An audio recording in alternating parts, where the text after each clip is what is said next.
এখানে অলরেডি আমাদের ওসমান হাদি ভাইকে খুন করা হয়েছে। আমিও বিভিন্ন থ্রেট পাচ্ছি। 2 জন কিলার চিটাগং থেকে ঢাকায় এসেছে, ঢাকা হাটে তারা ঢুকেছিল। তারপরে প্রশাসনকে আমি জানিয়েছি, পরে তারা কুমিল্লায় চলে গিয়েছে। তারা ট্রেস করার চেষ্টা করতেছে। তা আমাদের জীবন শঙ্কার মধ্যে রয়েছে। বাংলাদেশের মানুষকে বলবো, আমরা কথা বলে যাব, এতে আমাদের জীবন নিয়ে ভয় করি না। আমরা এক আল্লাহ ছাড়া কাউকে ভয় পাই না। ভবিষ্যৎ হোক নিরাপদ, বিনিয়োগ হোক বিশ্বস্ত, আর আমার পছন্দ সল্ট বে। ওয়েলকাম টু সল্ট বে।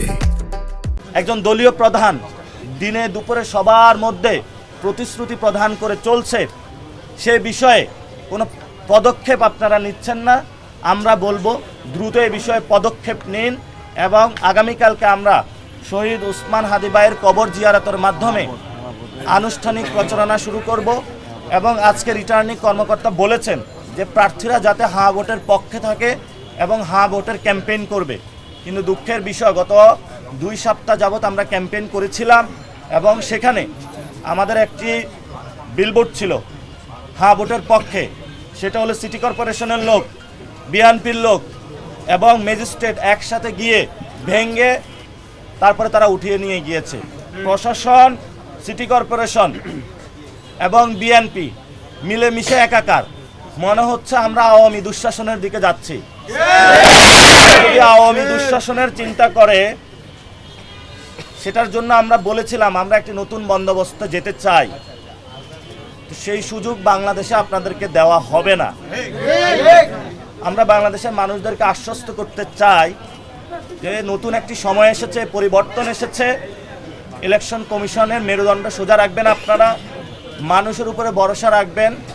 কোনো দলের কাছে মাথা বিক্রি করবেন না, মেরুদণ্ড বিক্রি করবেন না। কোনো দলীয় প্রধানকে যদি আপনি থ্রেট মনে করেন, তাহলে আমরা মনে করব আপনি কোনো দলীয় প্রধানের কাছে এখনই মাথা বিক্রি করে দিয়েছেন।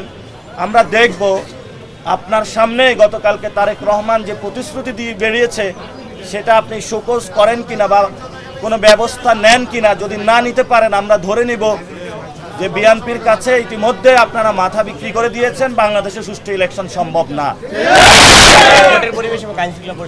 আইন শৃঙ্খলা পরিবেশের অনেক অবনতি বিভিন্ন জায়গায়। আপনারা ঢাকা 15-তে গতকাল দেখেছেন, মহিলাদেরকে যায় তারা মারছে। মানে কত কাপুরুষ যে রাতের আধারে গিয়ে মহিলাদেরকে মারধর করছে, আটকিয়ে রেখেছে।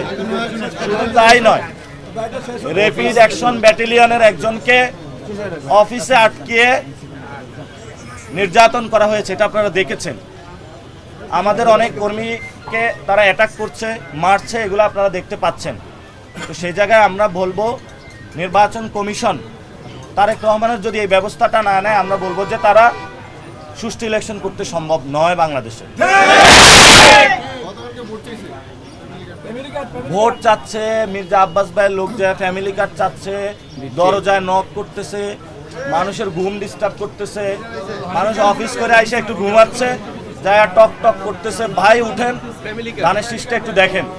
তো এটা হলো পাকিস্তান আমলে ঠক ঠক করতো আইসা, মনে আছে আপনাদের? এখন হলো মির্জা আব্বাস ভাইয়ের লোক ওইখানে যায় ঠক ঠক করে। তো তুমি চাকরি করছো, যেটাই করছো, তুমি যে অবস্থায় থাকো, গেঞ্জি পরা আসো, যে অবস্থায় আসো, উঠো, আমার স্লিপটা নেও।